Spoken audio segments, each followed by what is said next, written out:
So awesome. you got started in this thing, and so did you master selling first, or did you master showing the business plan first? And what was that balance look like for you when you first got started? Did you see it as an insurance sales opportunity? Did you see it as a business development opportunity? How did you look at the business? To the business like it was a food opportunity. Like I need food to put food opportunity. on my table. That's a good answer, man. Marlin, before we jump in, man, you've been in the business for quite a while. How many years you've been in the insurance business? I think a lot of it's a fog now, but I want to say about 17, 18 years. Wow. So you just didn't start this?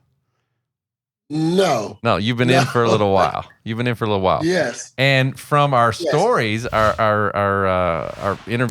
discussion prior to the podcast, you had shared with me with how many different companies and opportunities you were with. And there were 6 or 7 different companies and opportunities that you had started with. And why all the companies? And then what happened back 5-6 years ago that changed everything for you? No, absolutely. So I remember, and again, thank you so much, Roger and Chris. Just appreciate you guys. When you got off of stage, I wanted to talk to you, but I was getting prepared to do my speech. But when I met you, I knew there was something different. I didn't know. I'm still mad at Cody Askins for not introducing us.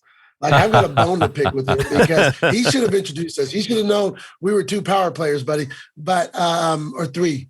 I kind of consider you guys 1, Chris. Like Roger, like you guys are one. We're kind of like Voltron. I don't know if you remember Voltron, but we're one big machine. Kind of like a Voltron. Yeah. But one of the first lessons I learned in insurance was you got to fail your way to success. And see, I was already doing that. Mm-hmm. I just didn't know what I was doing. And so I just kept looking for opportunities. So the story I told before was I was playing basketball right out of college and I had a day off. I was selling cars and I had a day off and I went to the gym. And every time I went to the gym, it didn't matter which day it was. I saw this young man. He was around my age, just right out of college. And he was always at the gym. Didn't matter what day it was. And I finally asked him one day, what do you do for work? Why are you always here? Like, do you have a job? You want to come? Are you a trust fund baby? Said, yeah. How do I be one? You just have a lot. Did you win the lottery? Like, why are you always here? Yeah. And he said, I sell insurance. And at the time, not knowing, you don't know what you don't know. Yeah. I was like, insurance? Buddy, you got to come sell cars. This is where it's at. But I realized he drove 2 or 3 different cars. He was always at the gym. And so the next time I saw him, I said, hey, why did you sell insurance? Why don't you do something else, real estate or sell cars? He said, because if you sell a home once, you get paid once. If you sell a car once, you get paid once. If you sell windows, if you sell anything, ice cream, it doesn't matter what it is, you get paid once. He said with insurance, you sell a product once, you get paid forever. And he walked off. I never saw him again. Don't know his name. He walked off. Wow. But it was a turning point in my life. He walked off, kind of like dropping the mic. He just walked off. It's like a movie scene, man. It's like an opening of a movie. Like a movie scene. Yeah. When I write my movie, that'll be a part of the movie. I don't know who this gentleman is. I hope I find him. But I knew that day when I went home, I began to look at the world different. I began to look at selling cars different. And what happened, Roger, was I realized that I wanted more out of life. And much more than realizing I wanted more, I realized that I was made for more. Yeah. And not that selling cars is a bad deal. I love selling cars, but I knew I was created to make an impact in the world. And so I started down my journey of insurance. I worked for farmers. I worked for State Farm. I worked for Aflac. I worked for Geico. I worked for Allstate. I worked for Senior Life. I worked for Prime America, depends on where you're at in the country, how you say that. Yeah. I worked for all those companies. And here's the kicker. Here's the first lesson. I never had success with any of those companies. No, not one bit. The average income I made in insurance, my average before I found the company I'm with now was $30,000 a year. Wow. That was a good year, Chris. Like I was making $30,000. I was taking my friends to Sizzling. Like I was taking my wife, to Montgomery Ward. Like pick out whatever you want, baby. Like when I was $30,000 was the most money I'd ever made. Yeah. Let's go to Ryan's Steakhouse, man. Let's go to Ryan's. Yeah. Get the rolls. You can get the rolls. I didn't know that there was anything better, but again, I remember in the back of my mind, there was a young man that had multiple cars, and so I knew that this was the industry that I could make it in, that I could make an impact. I just didn't know how. So I had to turn over every rock. I had to keep going. And that's the one thing that most people do that don't have success is they quit. Yeah. And so what I did was I just never quit. I'm a homeless guy that just stunk at everything he's ever done. I just didn't quit. Hold on a minute. Hold on a minute. That slid you in just there. you just dropped a homeless word there, right? I'm gonna come back to that because I was getting ready to ask you about this high school state football championship you won in Florida. You got in the insurance business and you were a winner. You actually took a high school team to a state championship and won it. I mean, average people don't do that. I wasn't the head coach. I was one of the assistant coaches. But one of the things that, I didn't have a good childhood growing up. I'll come back into that. But I never had a father. I never had someone that really cared about me. I had a dad, but I don't consider him a father because he was abusive to us, to my sisters and me. And so I didn't really have a father. But what happened over the next 20 years was I've always been surrounded by great men. And so when I went to Florida, a guy by the name of Bill Kramer, who was a high school football coach, he's going in the Hall of Fame in Florida coaching football. And he called me up, and I was working at an inner city camp in Missouri for the summers. I graduated college, didn't know what I was going to do. And he said, "Why don't you come coach football?" And I said, "Why? I played football, but why?" He said, "I heard that you love kids and you love people." And he said, "I can teach you how to coach football, but I can't teach you how to love kids." And I said, "I'm in." And I went, and we won our state championship. I think it was the third year I was there. And he went on to win 5 or 6 more championships. He's in the Hall of Fame now. But I've always been surrounded by great men. And so it's no testament to me. It was just I was in the right place at the right time. And I think I had really good energy and was a big part of that. So I got to win a state championship in the state of Florida. So you learned some really good principles, trying to figure out your way to success, got in the insurance business because what you saw was opportunity, kept bouncing around, never really made more than 30,000. And then obviously a pivotal point happened in your life. Some things happened, some adversities. And obviously we're on the other side of that now. Can you tell us about what happened and what those turning points were for you? Yeah, before I do, I want to say that my son won a state championship in football last year. Awesome, man. My wife won in basketball, so we're just winners, man. I love that attitude, man. Winners, man. But, I love that attitude, man. My son is 6'5". He was 6'5", 350. He's lost a bunch of weight. I thought he was going to play college football, but here's what I love about this business is this is a generational business. He said, "I want to sell insurance." That's great. So he got accepted to the University of Oklahoma. And he's going to go 4 years, and we're going to start working on him joining the ranks here, creating his own legacy for his family. Love it. Beautiful, man. I couldn't have done that if I was working for somebody else. I don't think, or if I was in a different industry. I don't think, when I was doing other things that my son wanted to follow me. He watched me struggle, but I've gotten to a place where we are now, and there is no you couldn't pay me enough money to realize the impact that's made when the fruit of your loins, when your children want to follow in your footsteps. There's not enough money on earth. And so I know that now my children's children will have a great future because we've started something and it started with me, and we get to take this forever. And so just blessed to be. I do have a question. It's resonating in my head. Like that's what happens. Somebody talks, boom, it plants there, So you're in the gym. I'm going back. Okay, you're in the gym. You're seeing the guy shoot hoops. The insurance dude, and you said something. You said, "I knew I was made for more." Is that what you said? How did you say that? You said, "Yeah." I always wanted more. People have wants and desires, but it's the difference between manifesting something in your life and attracting something in your life. Right. I just believe I was created for more. That's great. And I believe everyone really looks inside themselves. All we are human beings on this human experience trying to find ourselves. I think when people find the best version of themselves, they explode in whatever it is they're doing, whether it's athletics, business, teaching, selling, whatever it is. And I believe that, Chris, when I would lay my head down at night, and there was always in the back of my mind, there was always more, not the money, not the stuff. I wanted that stuff. Everyone wants that stuff, right? Everyone wants to be a millionaire. But you know what Tony Robbins said? He said he never wanted to be a millionaire. He had to be. It was a must and not a want. And that must was in the back of my mind. That's great. That I was created for more. Yeah. I love it, man. And I think people need to hear that really strongly. And we're going to throw Coach Burt in here, a Coach Burtism here. Can I say Burtism? Is that Coach Burtism? Yeah. But he says a codification. A codification. But he says closing something is bringing two things together. And somehow that closed for you this idea there's something more, I'm made for something more, impact, insurance. And those two pieces came together, man, and all of a sudden there's fruit. I mean, it's impacting your family. Like, I love that. Just your story and how it came together. That's a powerful thing. So what happened? What was the transition? What was the pivotal point? What adversity was happening for you to transition from somebody who never made more than 30 to where you are today with a multiple 7-figure agency? So the biggest thing for me was I wasn't the man I needed to be. So I was married to my beautiful wife.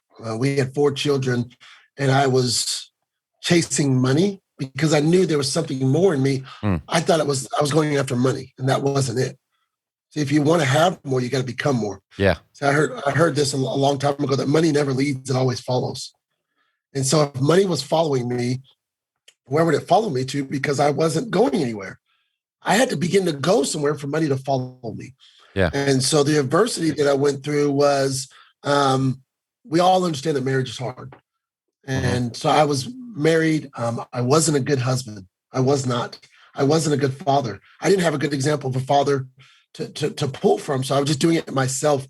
And my wife and I agreed that it was probably better for us not to be married. And so I packed up my stuff, threw it into I had a maroon Ford Taurus, and because my other 2 cars had been repossessed. And so that car was from a buy here, pay here lot, by the way. And my wife said, see ya. Me and the kids can do this without you. And I thought, good, do it without me. I'm going to go find things out. And I left, and I had nowhere to go. You really find out who your friends are when you got nothing. Like, everyone's got their hands out now. Everyone wants to hang out. Everyone wants to talk. But when I had nothing, I didn't have any friends that, sorry, you can't stay here. I didn't have enough money. So I slept in my car. I slept at a YMCA. I slept at a John 3:16, which is a men's shelter. I ate food out of trash cans for months. But during that time, I did something that most people wouldn't do. And I tell people this. There's something worse than being homeless, Roger. And that's something worse than being homeless was I was hopeless. And there are people right now listening to this podcast. I don't know who they are. Yeah. They have a home, they have a car, they've got money in the bank, but they're hopeless about where they're going. They're no different than I was. Yeah. And see, not only was I homeless, but I was hopeless. So that was a cocktail for danger for me. Yeah, your physical state doesn't predetermine your mental and emotional state, does it? No. And so what I did was I didn't want to live. I was Skyping because we didn't have Zoom. We had Skype back then. So I was Skyping my kids goodnight or calling them on the telephone. And I was feeling less and less and less like a man, less and less and less like a human being. And the only reason I didn't end it, because there's a lot of dark nights. I don't wish that on anybody, Chris. I don't wish that anybody would ever be homeless without their family, without people they love, because they weren't good. And that was me. And the only reason I didn't end it was because I wanted my kids to know that I fought for something. Yeah. I wanted them to know that I tried, that I gave it my all. In my whole life, I never given it my all in anything, not in my relationship with my wife, not in being a son, not in school, not in any job. I never given it 100%. And so I thought this thought. What if I gave it 100%? What if I do this thing to the best of my ability? If I was created for more, what if? And weirdly enough, I forgave my father. I think forgiveness is a big deal to growth. And 100%. I forgave him that night. 2 nights later, Nate Auffort, my mentor, called me up and asked me to watch a video about a company in Symmetry Financial Group about coming on board. And I'd done insurance forever. He'd never done insurance. He didn't know I was homeless. And he said, here, watch this video. So, Roger, a lot of dark times in that time frame because I wasn't the person I needed to be. My wife was a good woman and she needed a strong man, and I wasn't a strong man. I wasn't a strong father. There were times that I would be looking at my kids and I'd be counting kids and I'd be counting food and I'd be counting meals in the refrigerator, and I had more kids than I had meals. That's not a good place. There were plenty of That's times, not a good spot to be. No, imagine you've got children. Imagine your wife calling you up and you're on food stamps because you don't have enough money. You got 4 kids and you're making $15,000 a year, and she calls you up and you're at a buddy's house drunk, and she says, hey, the food stamp card isn't working. I'm in line with 2 carts with $800 of food. I need help. And I said, well, I'm not around right now. Figure it out, and hanging up the phone. I wasn't a good man, but I knew there was goodness in me. Now, I wonder how many people out there, if they were really honest with themselves. Like Coach Bird always asked me, that's my coach, Coach Michael Bird. He always asked me, do you got another gear in you? I wonder how many people, if I ask them right now, I said, if you really had to take an inventory of your life, are you giving it 100%? Or are you just wanting what the 100% get? Yeah, most people know. Most people know they got a gear or 2 or 3 in most cases, if they're honest with themselves. Yeah. And you were honest. Yeah, 100%. So it was a dark time, and I didn't know how I was going to get out of it. But in that time, I'll talk about this later, but I began to dream. And most people, when they are at the bottom of their life, see, I was always taught that rock bottom is a great place to build a foundation, right? Yeah. People think rock bottom is bad. I hit rock bottom. It hurts, but it's a great place to build a foundation. And so, Chris, when I hit rock bottom, I just started dreaming, what if I became great at something? What if I gave 100%? What if I saved my marriage? What if I was the father I was always meant to be?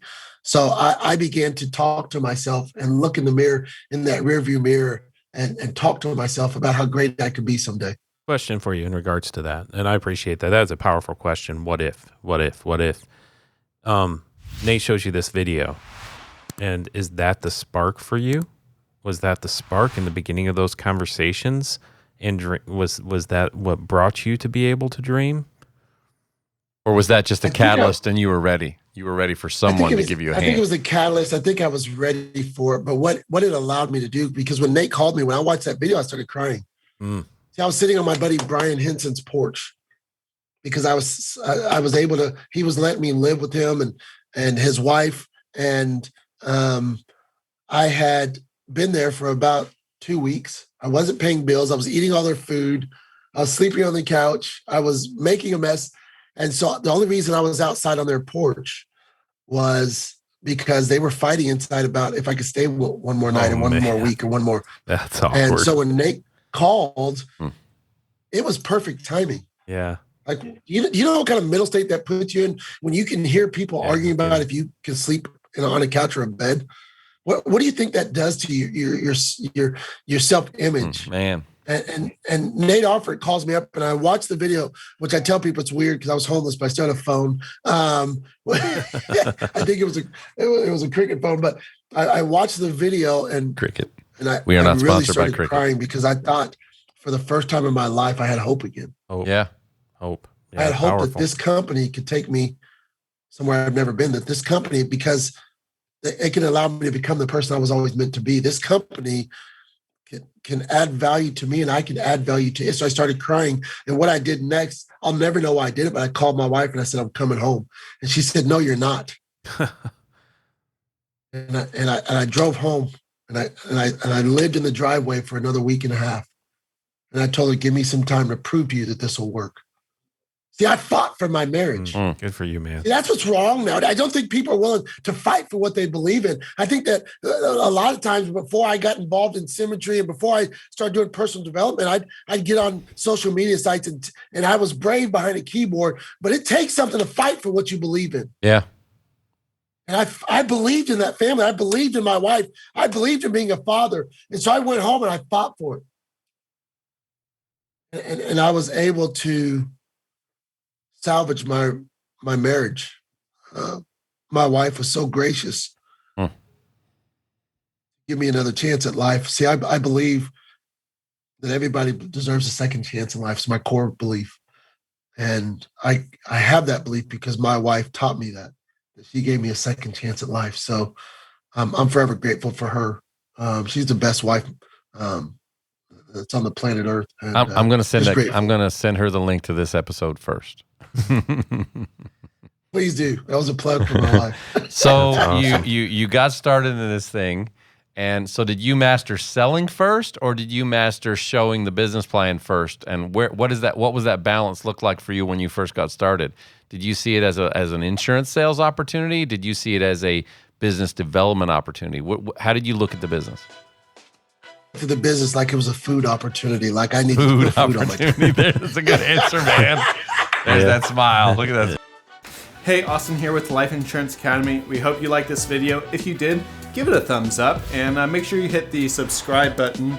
It's somewhere around here, but hit the subscribe button. We got a lot more videos coming for you. In fact, this video is just a little snippet of the full podcast episode. So if you want to hear the full conversation and dive into those great tips to grow your business, click on the link in the description or search Life Insurance Academy wherever you get your podcasts. Spotify, Apple, Pandora, they're everywhere.